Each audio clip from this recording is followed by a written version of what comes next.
Hi, welcome to Sunil Maths tutorial. Let us see the Riemann integral problems. First one, find the lower and upper Riemann sums of the function f of x is equals to sin x on closed interval 0, pi corresponding to the partition p is equals to 0, pi by 3, 2 pi by 3, pi. Observe that. Given function is f of x is equals to sin x. Given function is f of x is equals to sin x defined on the closed interval 0 to pi, and the partition p is given by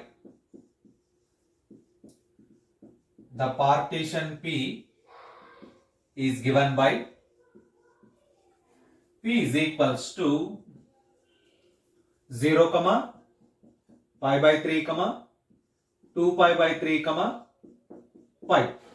Let us form the subintervals according to this partition.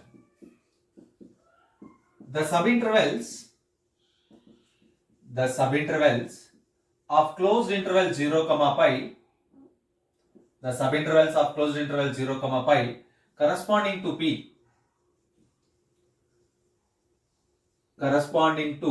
p are, you can form three subintervals: I1 closed interval 0, pi by 3, I2 closed interval pi by 3, 2 pi by 3, I3 closed interval 2 pi by 3, pi. 2 pi by 3, pi. Observe that length of each subinterval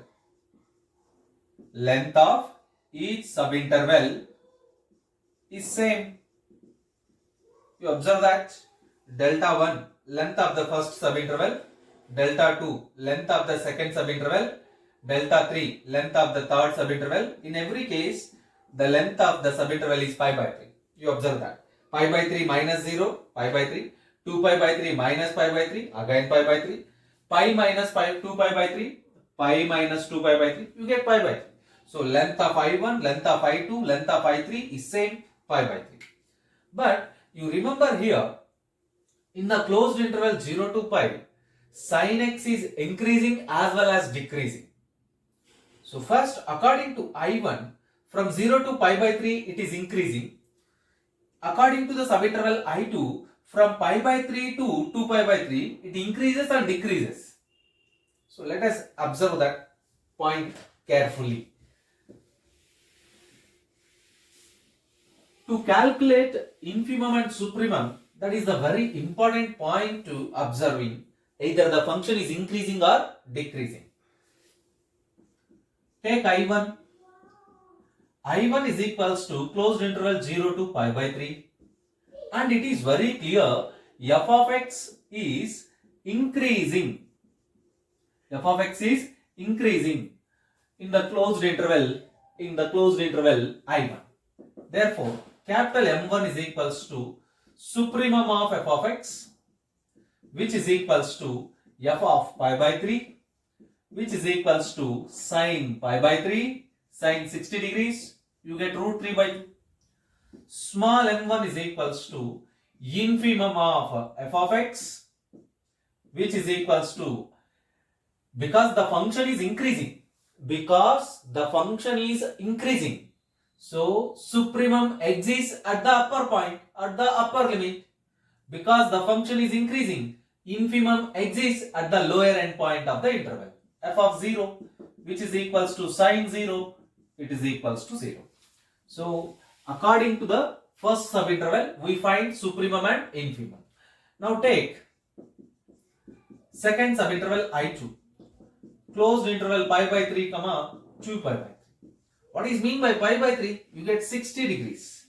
Yes, you get 60 degrees.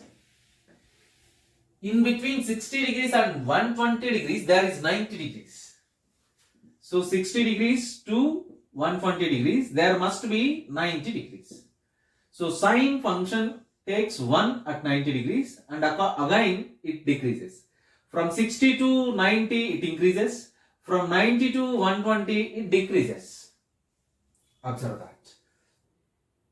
f of x is increasing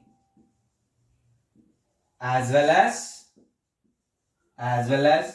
decreasing. Where it is increasing? From pi by 3 to pi by 2 it increases. From pi by 3 to pi by 2 it increases. Where it is decreasing? From pi by 2 to pi by 3 it decreases. So capital M2 is equals to supremum of f of x. The highest end point is pi by 2 because sine pi by 2 is 1. It is the maximum value of sine function. So supremum of f of x is equals to f of pi by 2, which gives a result of sine 90 degrees, which is equals to 1.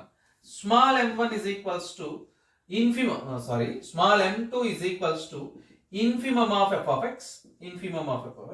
You observe that at pi by 3 and at 2 pi by 3 sine has same value root 3 by 2. F of pi by 3 you get sine pi by 3, which is equals to root 3 by 2. Sine 60 degrees, sine 120 degrees. Sine 120 degrees is nothing but sine 90 plus 30 degrees. You get cos 30 degrees because in the second quadrant sine is positive. Cos 30 degrees is again root 3 by 2. So you get sine 60 degrees as well as sine 120 degrees. You get same quantity root 3 by 2. So we find according to I1, according to I2, we find both supremum and infimum. So let us take I3. I3 is equals to 2 pi by 3 to pi. 2 pi by 3 to pi. It is very clear, sine pi is 0 degrees. So the function is decreasing. F of x is decreasing. F of x is decreasing. In I3, if the function is decreasing, then m3 is equals to supremum of f of x exists at the lower end point. Remember carefully. The function is decreasing. Therefore, supremum of the function exists at the lower end point of the interval f of 2 pi by 3, which is equals to sine 2 pi by 3, which is equals to root 3 by 2.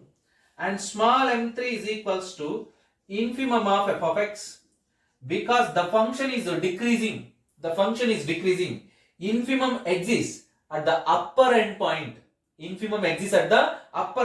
of the interval. So f of pi, which is equals to sine pi, which is equals to 0.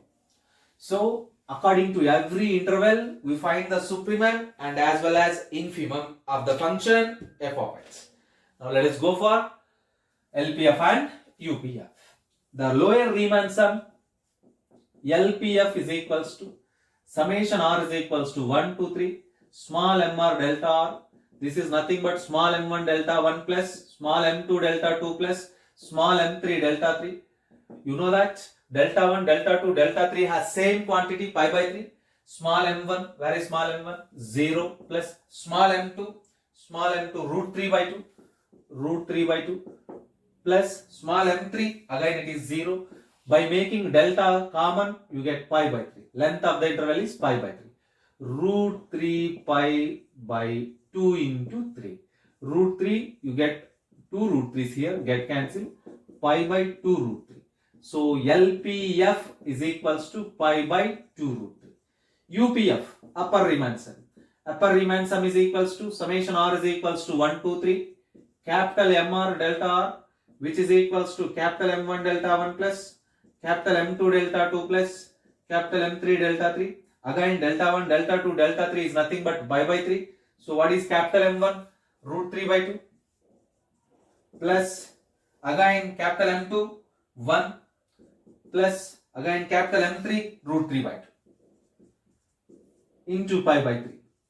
Root 3 by 2, root 3 by 2, 2 into root 3 by 2, they get cancelled. You simply get root 3 plus 1 into pi by 3.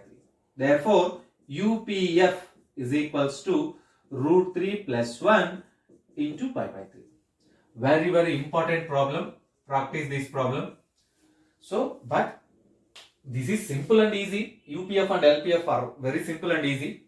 But the fact is, where the function is decreasing, where the function is increasing, where it is increasing both as well as decreasing. You have to remember that. That is the fact. So observe that there is a similar problem to you. Work out that problem. I will give homework to you. Evaluate UPF and LPF for the function cos x. Do homework. Evaluate UPF and LPF for the function f of x is equals to cos x on the same interval 0 to pi according to the partition p is equals to 0, pi by 3, 2 pi by 3, pi. Do homework. Observe that. Practice this problem by using the same method. Keep learning. Wish you all the best.